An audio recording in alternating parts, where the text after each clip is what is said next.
జోగులాంబ గద్వాల్ జిల్లా వ్యాప్తంగా కురిసిన అకాల వర్షాల కారణంగా తీవ్ర పంట నష్టం జరిగిందని జిల్లా వ్యవసాయ అధికారి వెల్లడించారు. జిల్లాలోని 2 నియోజకవర్గాల్లో పత్తి, వరి, కంది, మిరప, పొగాకు పంటలు కొన్ని లక్షల ఎకరాల్లో నష్టపోయాయన్నారు. ప్రత్యేక బృందాలు నష్టపోయిన రైతులను విచారించి ప్రభుత్వానికి నివేదిక అందించామని వ్యవసాయ అధికారి తెలిపారు. నష్టపోయిన వారికి మళ్లీ పంట నాట్లేసుకోవడానికి ప్రభుత్వం విత్తన సహాయం అందిస్తుందన్నారు.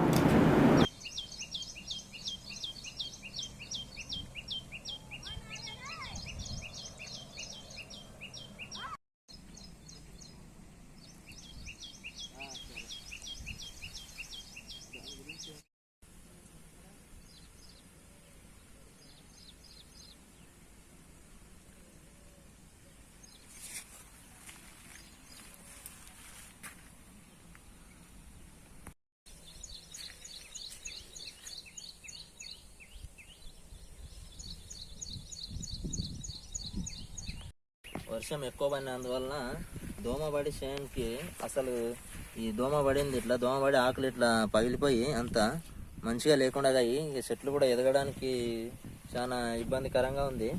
ఈ చెట్లు వర్షం పడిన వల్ల ఇలా అయింది చేను అంతా.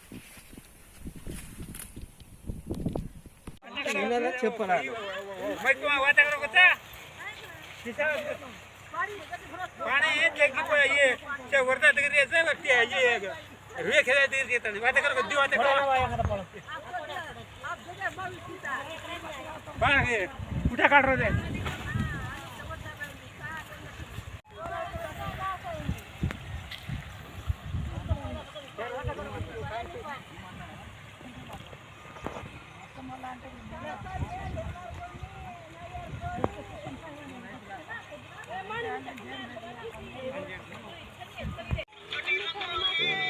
రైతులు మాట్లాడితే బాగుంటాయి, ఆడవాళ్ళు ఉంటే ఇట్లా చరిత్ర